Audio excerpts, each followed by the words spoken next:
Hi, my name is Irving Jones, and I am the Philadelphia Chapter Chair of the National Writers Union, Local 1981, UAW. We are a union of freelance writers. We're dedicated to paying the writer and improving his lot in society and making sure that he has a decent wage. I'm a poet. Many writers are short story writers and novelists, but we're dedicated to the craft, the art, and the people. I'm Rich Gardner.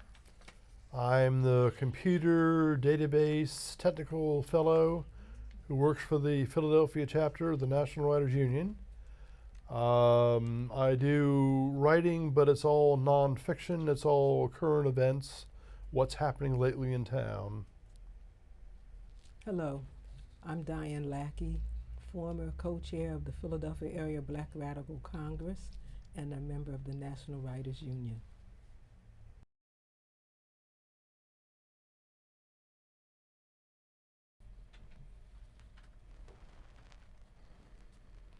Welcome back.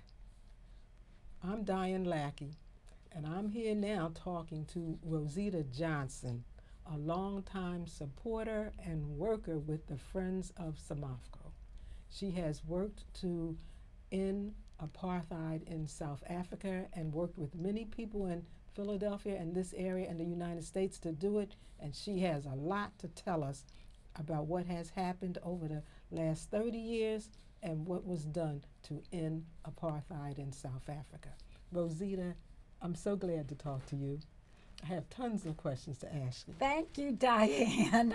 I'm happy to be here. What's your greatest memory of working with the Friends of Samafco? Well, in 1987, in June of 1987, I and Van Elliott Williams, who is now deceased, co-founded Friends of Samafco. We were at a Labor Against Apartheid conference or meeting, and there was a woman from New Haven, Connecticut, telling about a project that they had done. In 1976, many of us can remember, there was the Soweto uprising. Yes. And police shot and killed peacefully protesting students. We were so incensed about the system that they had in South Africa that we wanted to do something. Philadelphia has been very strong in the anti-apartheid movement. We were working in Philadelphia for divestment, that the city would divest funds from any business that did business with South Africa. South Africa was a rogue, very brutal Yes. country. We wanted sanctions against South Africa by the Congress. And it took years to bring that about, but it did happen. And what were some of the things you did? And when we were at that meeting, this backtracking, this woman from New Haven, Connecticut, told how the whole city had gotten together and were going to help the students who had fled after the Soweto uprising.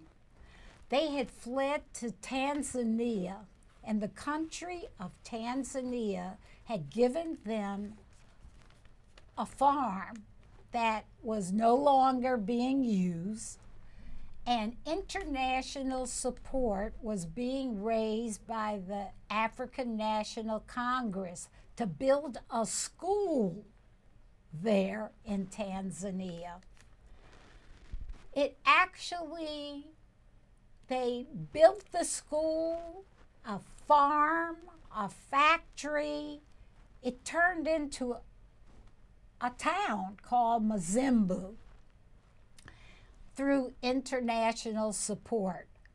And this woman was describing their project to help the school. So these were refugees, in a sense, from South Africa? These were the students who the police were chasing down. They were afraid for their lives. So they fled the country with help from other African countries. They were somehow able to get to Tanzania, and through international support, they were able to have this school, the school, then there was a factory, then there was a farm, and all of this was organized by international support.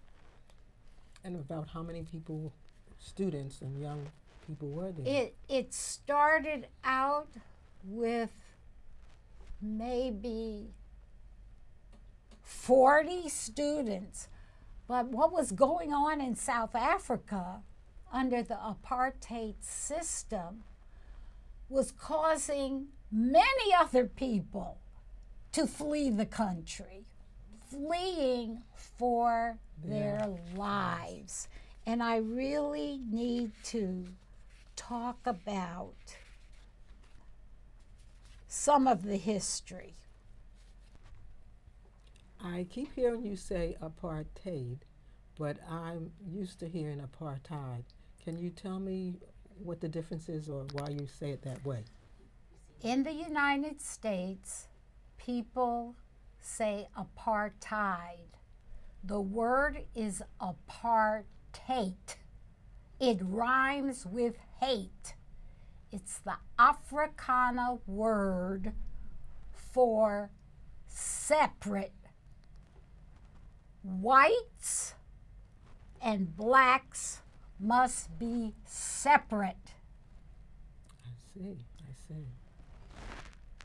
There's so much alike about South Africa, a settler colony, and the United States, which is a settler colony.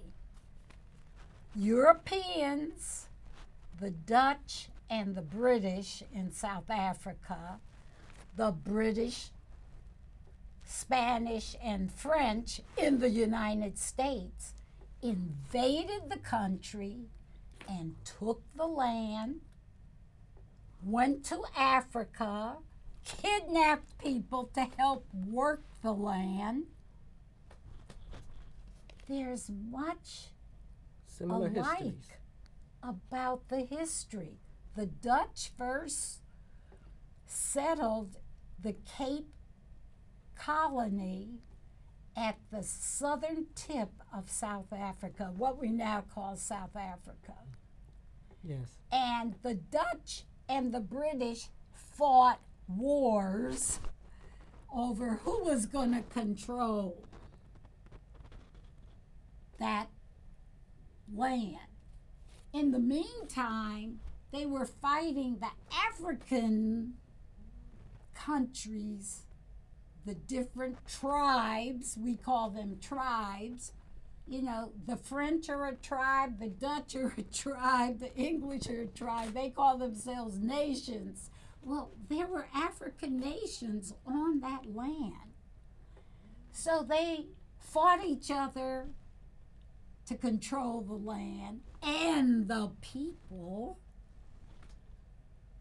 And finally, they got together.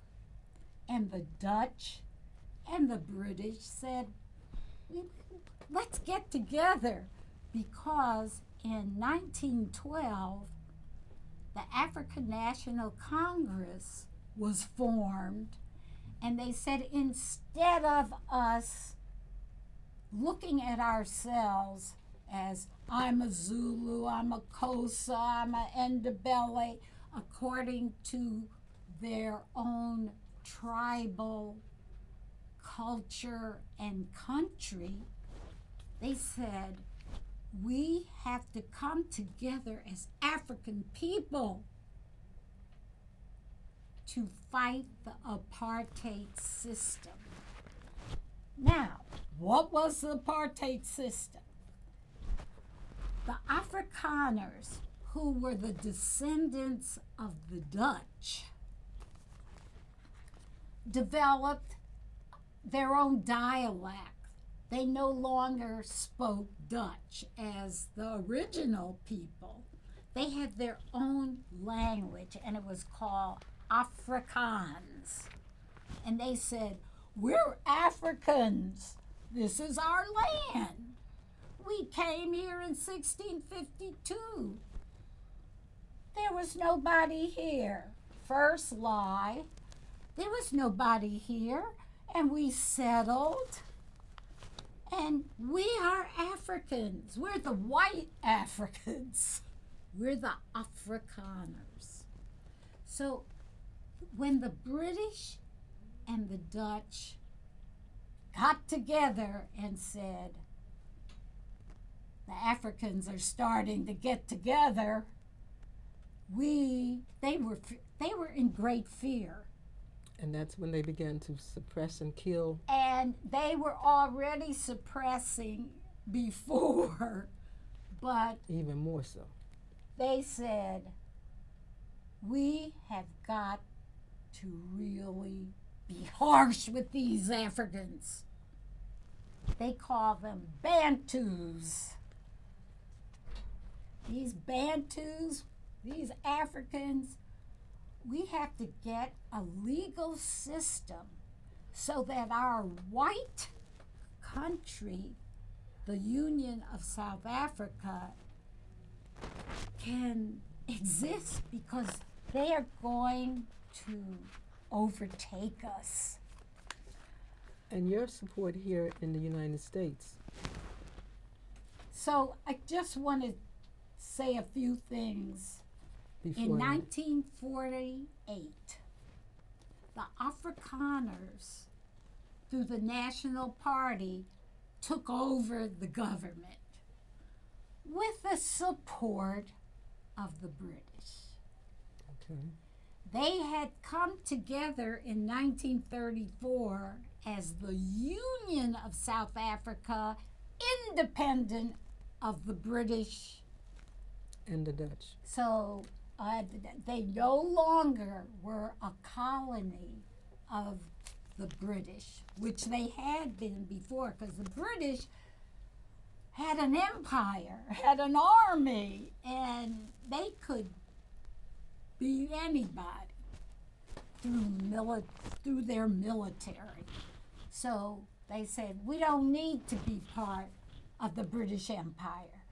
We will come together and we will work together and build a white Union of South Africa.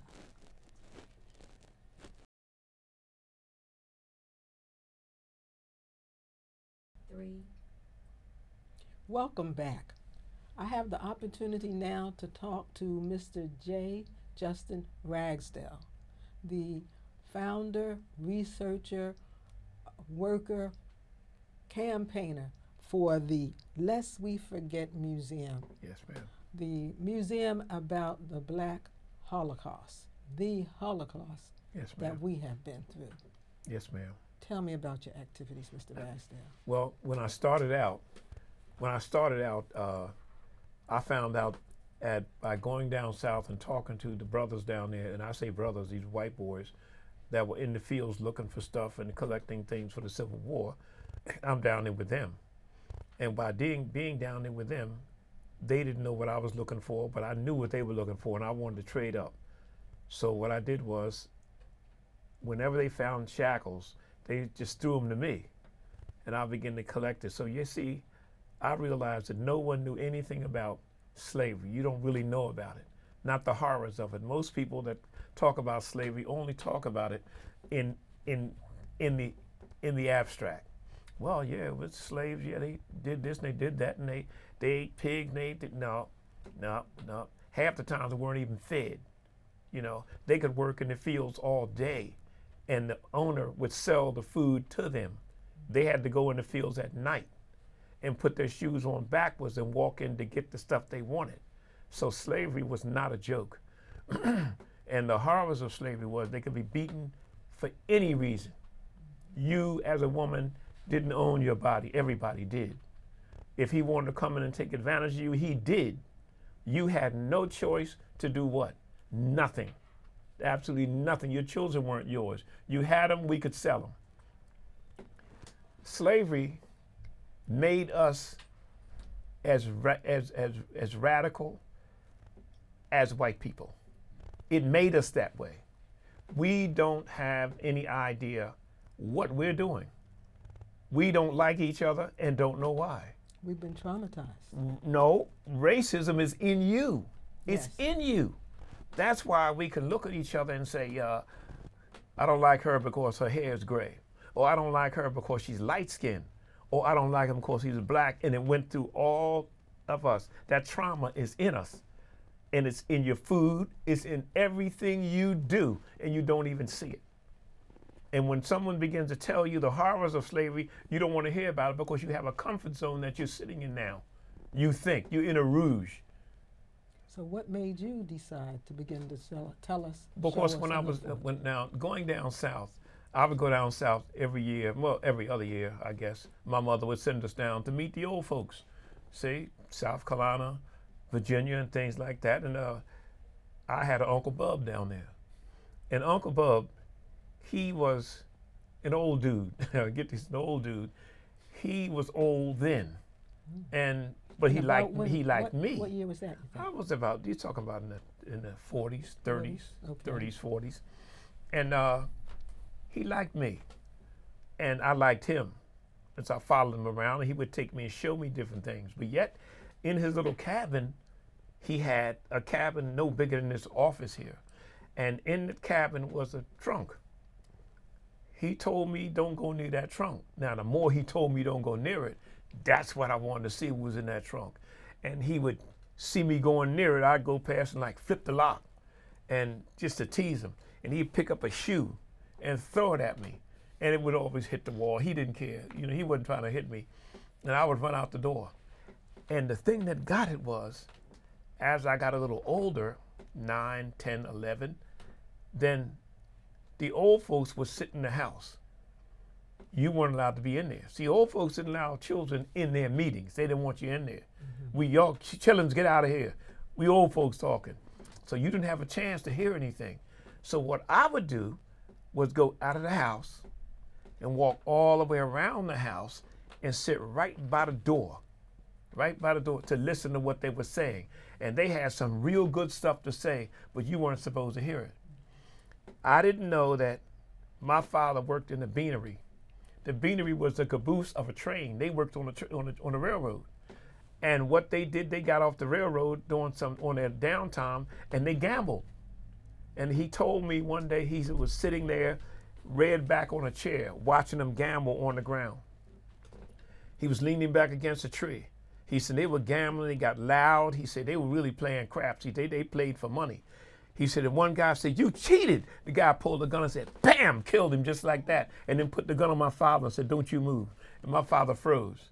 So all these things you don't hear about in slavery, but they were there. They happened. They were dying and killing by the hands of anyone. A black life didn't mean a thing, not nothing. You see? When you see these children today killing each other, Life don't mean nothing to them because they don't see it. And was that a black person that Of shot? course. Okay. They were I wanna be no clear white about people that. gambled with him. Okay. You see, they were workers, and they cursed every day. You know, well, I did a little bit myself when I was Oh, we young. won't so, talk you know. about that today. Yeah, please don't talk about that. I done forgotten about it. I done got, So your Bubby, no, Uncle Bub. Uncle Bub, Yes, ma'am. he saw someone killed. No, my father saw someone killed. Oh, okay. My father did. My father told me this. Okay. Uncle Bub was on a plantation or farm. It was really a plantation, but I didn't know it. I thought it was a big farm. But when he passed away, and by the way, he told me that he was taken off to war when he was a boy. He was a boy. He said he got taken off to war. Now, I told my father, you know, he said Uncle Bub said he was taken off to war when he was a boy, and by that time, the Second World War, Pearl Harbor was bombed. So therefore, we were in the midst of a war. And I'm thinking, as a young child, that I'm gonna have to go to war. I said, I don't even know how to carry a gun, but this was in my mind. My father said, you've been listening to that old man again. That old man don't know what he's talking about. He's been talking about that when I was a boy. Now, Uncle Bub, when he passed between 1949 and 50. Okay? He died at 109. Now, after I began to count, I began to wonder how he was taken off as a boy to war, to fight in a war that he was talking about. That racked my brain for years until I began to study the horrors of slavery and what they were doing to black people. You don't mind me calling you black people, do you? Not at all. Of course, people got issues with that too, you know. They done got so racist and above themselves, they don't even want to be black now. They know something, well, we're paper sack brown, we're gorgeous brown, we're gorgeous yellow, whatever it is, but they're not real. And what happened was, if he was going off to war when he was a boy, the Civil War started in 1861, all right? He died at 109. That didn't compute because they taught me to count. When I began to count, he would have to be born in 1840 or 41 to die at 109 in 1949 and 50. He'd had to be born 20 years earlier. That meant he was taken off to war when he was 20 years old. But during that time, they called men boys. You were not called a man. They didn't even look at you as a man. You weren't, if you said you were a man, they'd blow your brains out. You had to be so careful as to what you said about yourself. You had no rights, nothing. You couldn't do anything. You didn't own anything. If he came and wanted to take it, he came and took it. If he wanted your wife, he'd come and take your wife while you were standing there. This is slavery. This is serious slavery. But we don't know. No, we think it's a joke. We think we have control of our lives. We don't have it. But you don't see it because it's all a rouge. It's covered over. You pay more in taxes than white folk. You don't know it, but you do. You pay more money for your house. You pay more money for everything because they don't like you and you're not supposed to have anything. Did you know you're not supposed to have anything? You got educated by mistake. You see? So, what was in that? What was in that trunk when I went back down there and checked it out? It was a pair of shackles. That was my first pair of shackles that I've ever found and didn't know what they were. But I kept them all that time. I lost them and I found them again at an antique show. I saw him. And when I went to the guy, I asked him, where did you get? He said, well, I bought him so and so and so and so. I said, okay. I said, how much you want for him? He said, I want $650. I said, that's high.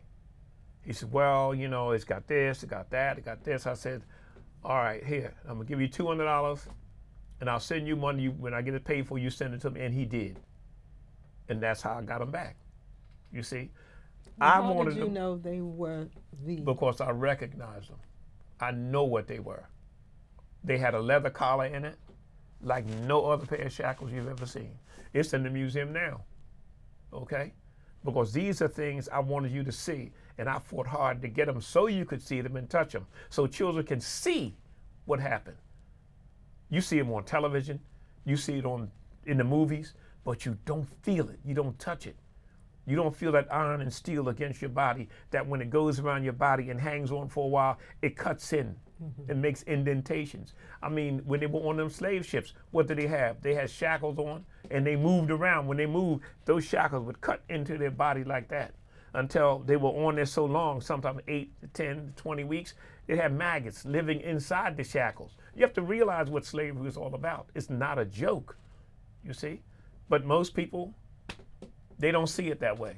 And that's my job. And I started to quit a lot of times. I said, I'm not doing nothing like this. I'm not making no money. Nobody's paying me to do this. But I saw the need. And when you see a need, you feel a need. Nobody was going to tell them. When I started my little business, I had shackles. I bought things that were back in the day, all kinds of antiques. And I'd have the guys that worked for me, I'd give them a walk through history so they would see what happened, how we got here, why we're like we are, you see? And you have to realize I'm very passionate about it. So does your whole family work with you on this project? No. Tell me what whole family that's black works on anything with anybody.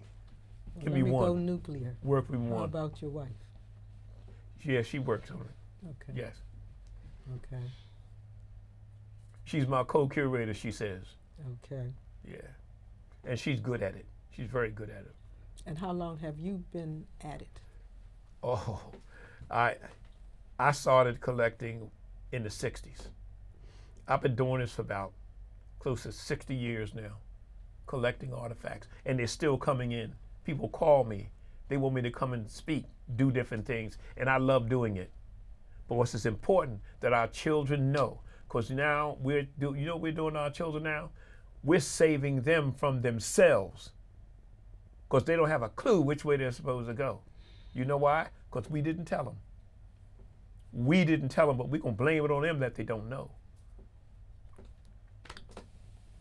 All right. So you have a big job.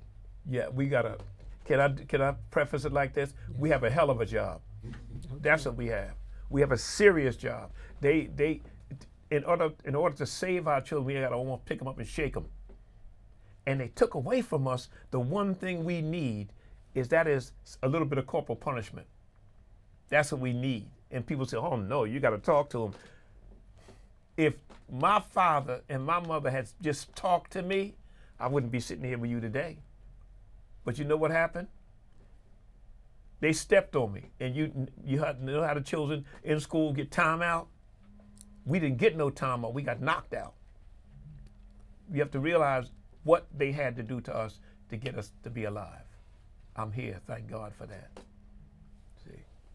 The website is LWFSM, Lest We Forget Slavery Museum. Would you repeat that website again? LWFSM. That's an acronym for Lest We Forget Museum. But if you put LWF